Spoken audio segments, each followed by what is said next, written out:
دەستپێکردنا شکەناندنا تمثالی حافظ الأسد لە عامودێ بوو،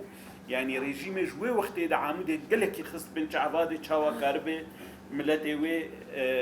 عقوبە بکێ. جا وەختێک بسەر جارە دواژی ولۆ هات ئەو لە جەم ڕێژیمێ دمینێ توشتەکی سەرێ وێ دێ کاچقەیسی ئەب ملەتێ وی باژاری کاری بوو وی کاری رابێ. یا دوا لە عامودێ هەنێک تایبەتمەندیا وێنی جواکی دێ سیاسی دێ چالاکیا دێ، یعنی وەک هەنا هەدا داخویاکردن، یعنی پارتی لە دەڤەرێکێ دەردەکەتن، تەنسیقیات لە دەڤەرێکێ دەردەکەتن، پەیەدێ لە دەڤەرێکێ دەردەکەت لێ حەمێ شرائحی ملەتی عامودێ دکاری بوون هەفکار بن گپهفچوون و فتنە چێنە بێ. 11 سال سەر کۆمپۆژیا عامودێ دەڕباز دەبن، وەک کۆمپۆژیا عامودێ نە کۆمپۆژیا یەکەم و نە دوویەم و نە ئاتالی بژی و دەستی پەیەدێ چەکدارین پەیەدێ تێبجی بجیکردن لە باژار و باژارۆکی کوردستانە سووری و ئەڤ کۆمپۆژیانە بلیبۆرینە مافی خەلکێ ناگهێوان شخوا وقتی وەک لیبۆرینێکی خستن خەلکی عامودێ و بووس بە مباشر قیادێوان بمپێکردن ئەو لیبۆرینایە خەلکن عامودێ بەیانە دەرخستن داخواز سێ داخوازکردن داخوازە گژێن و قیاداتێوانی سیاسی ئێگۆ بریارە کۆمپۆژیە دانن دەوێ بێن محاسبەکردن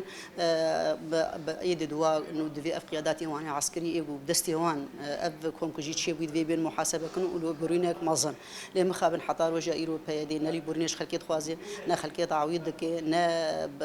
محاسبة خلقية دكي أم داخواز دكن لخلقية ناف دولتي منظمات حقوق الإنسان الأمم المتحدة أمريكان بوغيرورو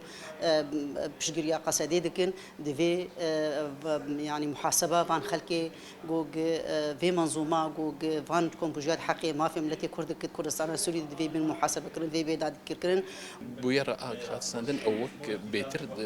يعني رجيمي وإدارة بهيدي خصتن في دنجي هاني هنكي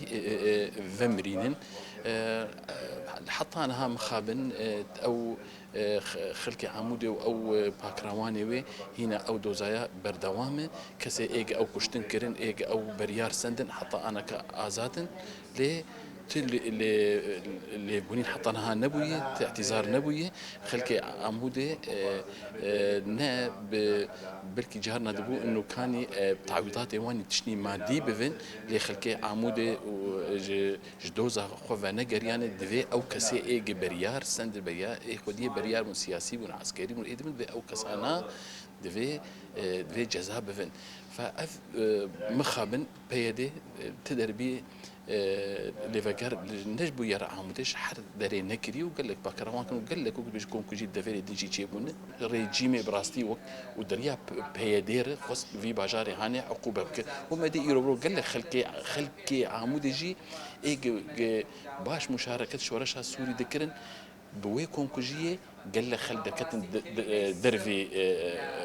باجاري عمودي وأف أرمانجا بيدي